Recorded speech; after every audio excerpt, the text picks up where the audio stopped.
All right, now we want to go to some live pictures now and some sound from Chris Van Hollen, who just got back from El Salvador. Let's listen into what he had to say about his visit with Abrego Garcia. Abrego Garcia, and bring him home too.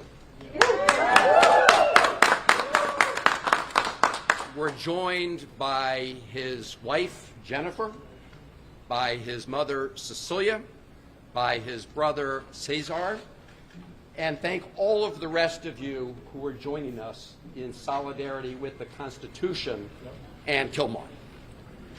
Look, I'm a little sleep deprived, and I want to be as clear as possible about what this is about and what it's not about.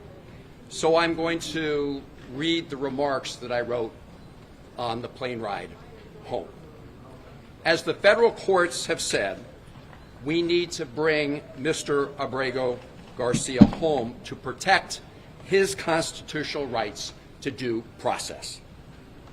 And it's also important that people understand this case is not just about one man. It's about protecting the constitutional rights of everybody who resides in the United States of America. If you deny the constitutional rights of one man, you threaten the constitutional rights and due process for everyone else in America. The Fourth Circuit put it very clearly in its strong opinion yesterday, and I quote, "It is difficult in some cases to get to the very heart of the matter, but in this case, it is not hard at all. The government, in this case the Trump administration, is asserting a right to stash away residents of this country in foreign prisons without the semblance of due process that is the foundation of our constitutional order. Further, it claims, in essence, that because it has rid itself of custody, that there is nothing that can be done. This should be shocking not only to judges, but to the intuitive sense of liberty that Americans far removed from the courthouses still hold dear." They summed up the issue at stake perfectly. And that's why the Supreme Court, in a 9-0 decision, ordered the Trump administration to facilitate the return of Mr. Abrego Garcia. Now, the Trump administration wants to flat out lie about what this case is about. They want to change the subject. They want to make it about something else. And they are flouting the orders from the Federal District Court, the Fourth Circuit Court, and the Supreme Court to facilitate his return. That's why I traveled to El Salvador, leaving here on Wednesday. And I want to express my gratitude to members of my family and members of my staff who agree that we all must be prepared to take risks because of the current risk to our Constitution itself. In addition to having a variety of discussions on bilateral issues between the United States and El Salvador, I had two main goals. One was to urge the government of El Salvador not to be complicit in the illegal abduction and detention of Mr. Abrego Garcia and to release him. I made that request directly to the Vice President of El Salvador. The President was out of country at the time, and I've previously reported on that conversation. My principal mission was to meet with Kilmar Abrego Garcia. I told his wife Jennifer and his family that I would do everything in my power to make that happen. And last night, at about 6:40 p.m. El Salvador time, 8:45 p.m. here on the East Coast, I called Jennifer to tell her that I had met with Kilmar. And I told her what he said to me, which was first and foremost that he missed her and his family. And as he said that, you could see a tear go down his cheek.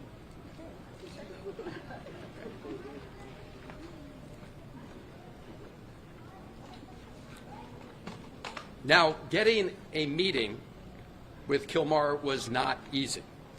On Wednesday, I met with the Vice President of El Salvador and asked if I could meet with him. The answer was no. I asked if I returned the following week whether I could meet with him. The answer was no. I asked if I could call him on the phone. The answer was no. I asked if his wife Jennifer could call him on the phone. The answer was no. No to his wife, no to his mother, no to his lawyers. So the following day, which was yesterday, I decided to give it another try by driving to CCOT. CCOT is the notorious prison where Kilmar was taken when he was abducted. I was accompanied by a lawyer for Kilmar's wife Jennifer and mother Cecilia, Chris Newsom. About 3 kilometers outside of CCOT, we were pulled over by soldiers. You could see the rest of the traffic was allowed to go by. We were pulled over by soldiers and told that we were not allowed to proceed any farther. When I asked why, I was told that they had orders not to allow us to go any further. When I asked them if they knew anything about the condition of Mr. Abrego Garcia, they said no. And so much later in the afternoon, I was actually getting ready to catch a plane out of San Salvador back here later yesterday evening. And all of a sudden, I got word that I would be allowed to meet with Kilmar Abrego Garcia. And they brought him to the hotel where I was staying. And after that meeting, as I said, I called his wife Jennifer to report on some of the news of that meeting. And now I'm going to report to all of you about our discussion. When I told him that his wife and family sent their love and were fighting for Kilmar to return home every day, he said that he was worried about all of you. That was his response. How are you dealing with this horrible ordeal and nightmare for the family? He said that thinking of you, members of his family, is what gave him the strength to persevere, to keep going day to day, even under these awful circumstances. He spoke several times about your 5-year-old son who has autism. 5-year-old son who was in the car in Maryland when Kilmar was pulled over by U.S. government agents and handcuffed. His 5-year-old son was in the car at that time. He told me that he was taken to Baltimore first. I assume that was the Baltimore Detention Center. He asked to make a phone call from there to let people know what had happened to him. But he was denied that opportunity. He said he was later taken with some others from Baltimore to a detention center in Texas. And some point thereafter, I don't know whether it was a period of hours or days, he was handcuffed, shackled, and put on a plane along with some others where they couldn't see out of the windows. There was no way to see where they were going in the plane. They didn't know for sure where they were going. They landed in El Salvador, and he was taken to CCOT prison. He was placed in a cell with, if I recall correctly, and don't hold me to it, of about 25 other prisoners at CCOT. He said he was not afraid of the other prisoners in his immediate cell, but that he was traumatized by being at CCOT and fearful of many of the prisoners in other cell blocks who called out to him and taunted him in various ways. He told me and this was yesterday, that 8 days ago, so I guess 9 days ago from today, he was moved to another detention center in Santa Ana, where the conditions are better. But he said despite the better conditions, he still has no access to any news from the outside world and no ability to communicate with anybody in the outside world. His conversation with me was the first communication he'd had with anybody outside of prison since he was abducted. He said he felt very sad about being in a prison because he had not committed any crimes. When I asked him what was the one thing he would ask for in addition to his freedom, he said he wanted to talk to his wife, Jennifer. I told him I would work very hard to make that happen. I told him that in addition to his family, that all of you who are here today were fighting to bring him home. I told him that his brothers and sisters in his union, the sheet metal workers union, were fighting to bring him home. That brought a smile to his face. I told him that millions of Americans understand that what is happening to him is a threat to their own constitutional rights. I told him about the decisions of the federal courts, the district court, the Fourth Circuit Court, the Supreme Court. And I think that in addition to knowing that his family was fighting for him, all of that gave him strength, the fact that all of you here were fighting for him. I want to say something about the Trump administration's efforts to change the conversation about what this case is about. This case is about upholding constitutional rights for Abrego Garcia and for every American. The President Trump and the Trump administration wants to say that those who are fighting to stand up for our Constitution don't want to fight gang violence. That is an outright lie. That is a big, big lie. I, for one, have been fighting against transnational gang violence, especially MS-13, for over 20 years, probably for longer than Donald Trump ever uttered those words, MS-13.